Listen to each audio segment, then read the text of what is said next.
What would you think if I told you that a man's deepest regret is not born from losing your touch, but from losing access to the sacred darkness within you?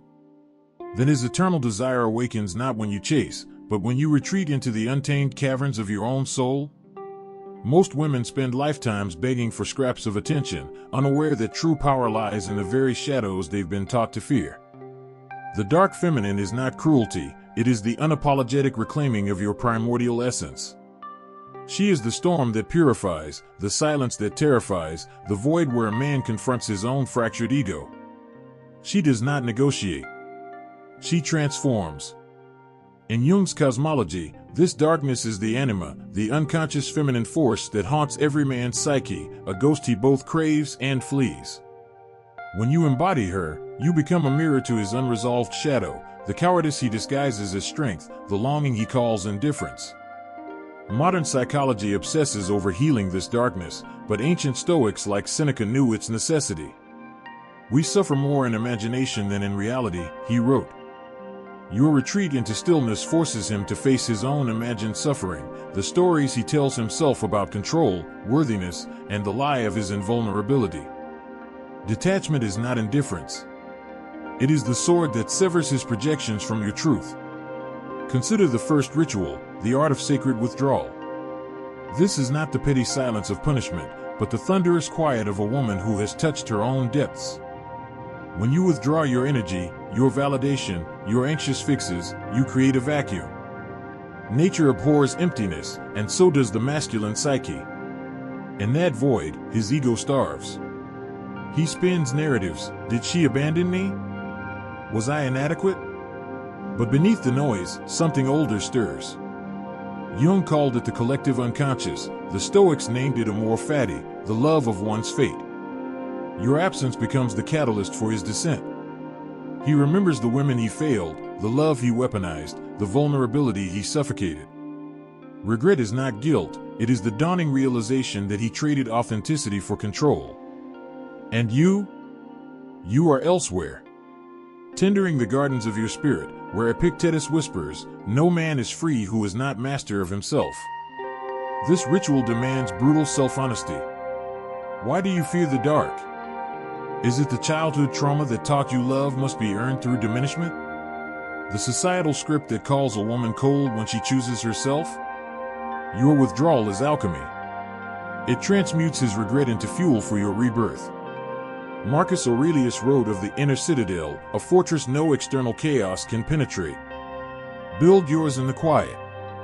Let him witness your sovereignty through the keyhole of his longing. He will call it mystery. It is merely your wholeness, reflected in the abyss he refuses to enter. The dark feminine is an earthquake in the soul. She does not ask permission to reshape landscapes. The second ritual begins where the first ends, in the fertile soil of his existential hunger.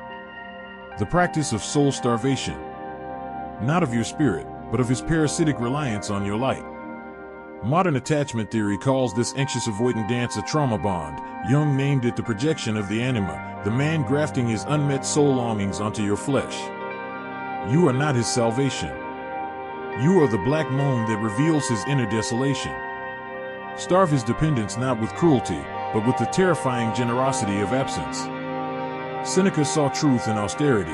It is not the man who has too little, but the man who craves more, that is poor.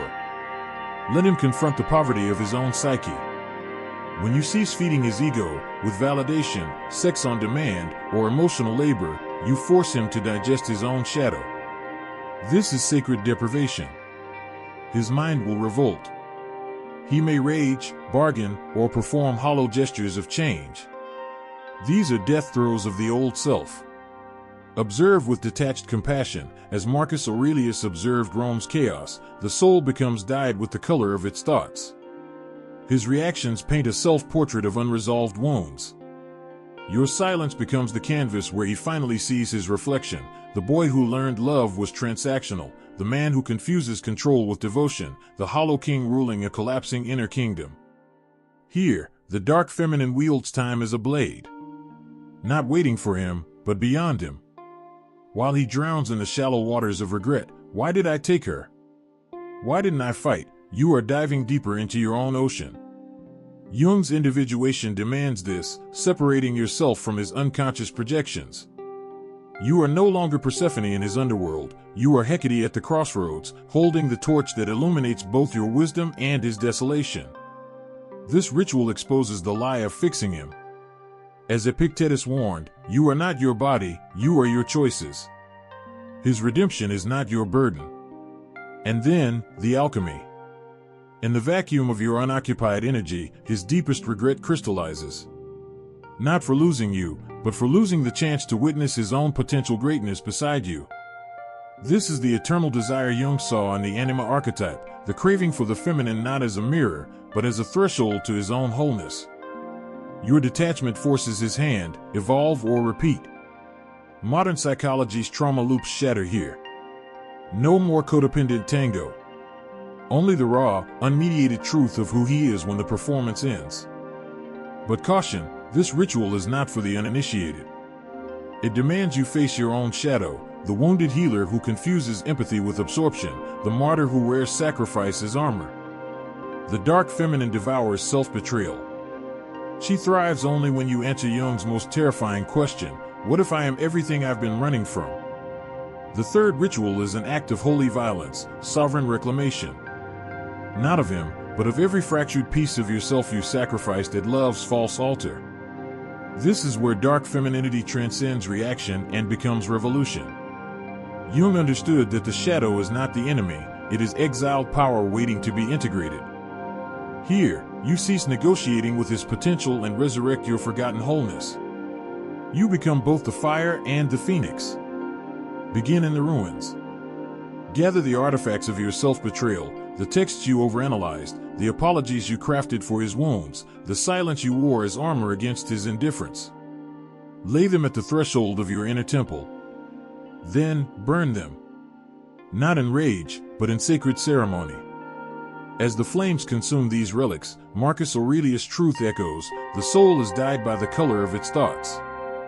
You are not burning memories, you are incinerating the neural pathways that bound your worth to his awareness. Modern trauma science confirms this, neuroplasticity rewires itself through ritual. Each burning symbol severs a synaptic chain of codependency. Now the deepest magic begins. In the ashes, plant 3 seeds.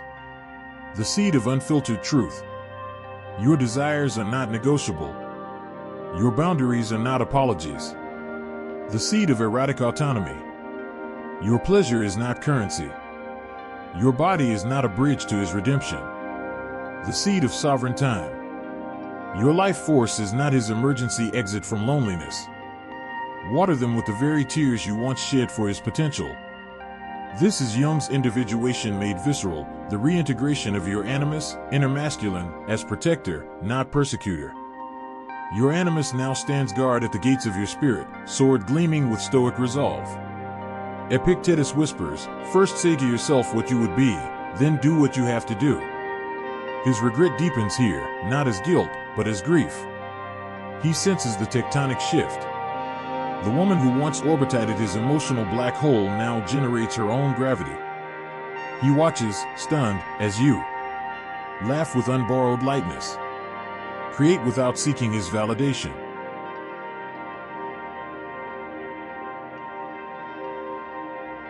Exist in radiant indifference to his inner war. This is the eternal desire you unlock, not his, but yours for your own unconquered soul. Jung's anima archetype reverses its flow, no longer his projection, but your lived reality. His longing becomes a funeral for the man he could have been beside such majesty. Seneca's wisdom cuts deep. We are more often frightened than hurt, we suffer more in imagination than reality. Your rebirth exposes his self-made prison. But this ritual demands the darkest courage, forgiving yourself. Not him, you. For the years spent shrinking. For mistaking his potential for your purpose. For abandoning your inner child to adultify his unresolved wounds. Trauma psychology calls this reparenting. Jung called it shadow integration. The Stoics named it virtue. Whatever the lexicon, it tastes like iron and honey on the tongue, a sacred reclaiming. You are no longer a character in his story. You are the myth that rewrites itself. The aftermath of reclamation is not triumph, it is territory. A vast, silent expanse where the echoes of his regret become distant thunder, and your breath is the only wind moving through the pines. Here, in the cathedral of your own sovereignty, you confront the final truth: his eternal desire was never the destination. It was the funeral pyre for your old self, the woman who mistook hunger for love, potential for promise, ache for destiny. Jung's shadow work begins in earnest now, not as battle, but as archaeology. You kneel in the soil of your soul, brushing dust from the artifacts of your becoming. Observe him now, not with longing, but with the detached curiosity of an anthropologist. His regret has shapeshifted. What began as panic, where did she go, curdled into resentment, how dare she leave, then calcified into a gnawing, unspeakable grief. This is the animus vengeance, the unconscious feminine force within him now haunts his waking hours. He sees you everywhere, in the curve of a stranger's laugh, in the silence between songs, in the way rain falls indifferent to his anguish. Seneca's words pierce the veil: a man who suffers before it is necessary, suffers more than is necessary. His suffering is not your monument. It is his overdue reckoning with the hollow man he fashioned himself to be. Modern psychology calls this cognitive dissonance. Jung called it enantiodromia, the emergence of the unconscious opposite. The harder he clings to the illusion of control, the more your spectral presence unravels him. His ego stages desperate revivals. He may hoard new lovers like talismans against your memory. He may perform grandiosity, flaunting a life unhaunted by your absence. He may even return, cloaked in faux humility, offering fragments of vulnerability. Do not mistake these for change. They are rigor mortis spasms of a dying paradigm. Your sacred withdrawal created the void. Your soul starvation starved his projections. Your sovereign reclamation exiled him from the kingdom of your worth. Now, Epictetus' wisdom is your compass. Don't explain your philosophy. Embody it. You embody the dark feminine's ultimate revelation. Regret is not a weapon to wield, but a relic to bury. His pain is not your victory, it is his own soul finally screaming to be heard. The eternal desire promised in the title? It was never his desire for you. It was your desire for the uncolonized, unfiltered, unapologetic truth of who you are when the performance ends. In this stillness, an ancient alchemy occurs. The three rituals converge. Sacred withdrawal taught you silence is not abandonment, it is the womb of rebirth. Soul starvation revealed your light was never is to consume. Sovereign reclamation forged your worth in the fires of your own soul. Now, the most dangerous transformation blooms, radical indifference. Not the coldness of woundedness, but the serene detachment of a woman who has met her own depths and found them infinite. Marcus Aurelius wrote of the inner citadel, but you have built an entire cosmos. When his name flickers through your mind, it holds no more weight than a fallen leaf brushing your shoulder, a brief touch, then release. This is where modern trauma healing and Stoic philosophy merge. You no longer process him. You observe his specter with the mild curiosity of a botanist noting a withered plant. Jung's individuation is complete, you exist beyond the archetype. You are no longer his anima, his savior, his nemesis. You are simply yourself. And that is the most terrifying magic of all. Silence becomes your sanctuary. Not the hollow silence of abandonment, but the fertile quiet of a woman rooted so deeply in her own essence that no storm can upend her. This is where the three rituals reveal their ultimate alchemy. What began as a path to unlock his regret has become the excavation of your own infinite worth. Jung's individuation is no longer theory, it pulses in your blood. You have met your shadow in the cathedral of solitude and recognized it not as a monster, but as a forsaken goddess. She needed no slaying, only integration. Observe the rebirth. Where you once sought external validation, you now cultivate an inner orchard. Its fruits are self-replenishing, boundaries that bloom like iron roses, intuition sharp as obsidian, pleasure that unfurls from your core without permission. Modern trauma calls this secure attachment to self. Stoics named it ataraxia, the lucid calm born of disentangling your peace from the uncontrollable. Marcus Aurelius whispered it centuries ago, You have power over your mind, not outside events. Realize this, and you will find strength. His regret now? A distant echo. A fossil buried under the tectonic plates of your evolution. If he returns, not as a specter of longing, but as flesh, you will recognize the tremble in his hands. Not because you still hold his heart, but because he finally holds the mirror to his own fractured soul. Jung's anima projection shatters here. You are no longer the screen for his unconscious longings. You are the sun, indifferent to moths circling your flame. This is the dark feminine's crowning revelation. Regret is not a weapon. Desire is not a cage. Power is not dominance, it is the sovereignty to choose your own reflection. His eternal desire was never yours to carry. It was always the ghost of his unlived life, the man he could have become had he dared descent into his own shadows. Your rituals were never about him. They were the sacred keys unlocking your own forgotten chambers. Epictetus knew this freedom. No man is free who is not master of himself. And so you stand at the cliff's edge of your becoming, wind whipping through hair like wild ink. Below, the ocean of his yearning crashes against rocks you no longer inhabit. You feel nothing but the sun on your skin and the hum of your own intact spirit.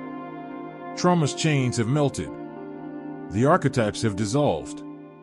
Only you remain, unbound, unapologetic, uncolonized. The dark feminine was never darkness. She was the womb where your light learned to breathe without permission. The woman who knows her worth doesn't chase, she chooses. E&D.